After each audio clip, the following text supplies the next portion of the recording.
wise man once said, and I quote, "We know too well that our freedom is incomplete without the freedom of Palestinians." His name was Nelson Mandela. Yeah. And South Africa now took the initiative and went to the ICJ, accused Israel with committing genocide. Why South Africa took the initiative, not any Arab or Muslim country? Yeah, that's very important. This question is the question of Muslim Ummah everywhere. Interestingly, after 7th of October, I made a statement in Turkey supporting Palestinian side. I was attacked by everybody. 2 days after this, I visited Palestinian embassy. And next day in Turkish National Assembly, I declared 12 steps to be taken.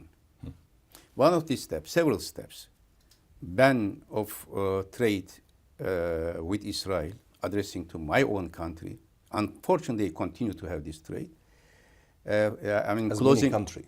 Yeah, of course. Yeah. Closing airspace to Israeli flights, implementing certain sanctions, and stopping or suspending all diplomatic relations.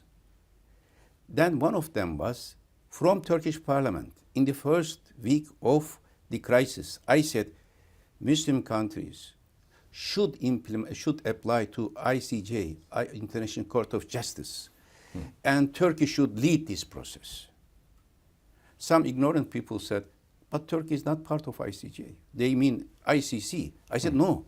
ICJ, every member of UN can apply.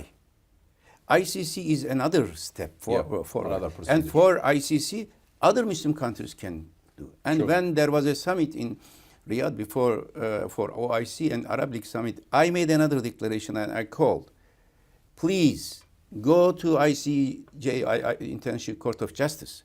But not only this, I wrote a letter to President Ramaphosa, beginning of November, 4th of November. I wrote a letter to President Lula. They were the chair of UN Security Council. We had close relation with him before. I had letters to President Putin, President Xi, German Chancellor, all leaders. But to Ramaphosa, I especially made a reference that children of Nelson Mandela, I am sure you will lead this process.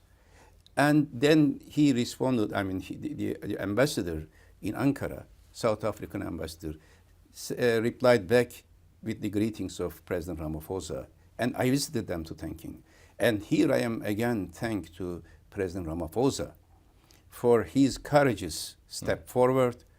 Their name will be written in the history, not history of Palestine, in the history of humanity. And Muslim countries, including my own country, missed a great opportunity to lead such a humanitarian step to stop a genocide. Really, this is the question. Why Arabs and Muslim countries missed this opportunity or didn't do anything historic responsibility on their shoulders? Because there is a problem of leadership. To run, to lead the sentiments of the Muslims and Arabs everywhere. I don't mean personal leader, I mean the guidance, the step forward. Also civil societies in the Muslim world, they were silent. They didn't make pressure on their governments. Civil society in Western countries, their voice were much more vocal.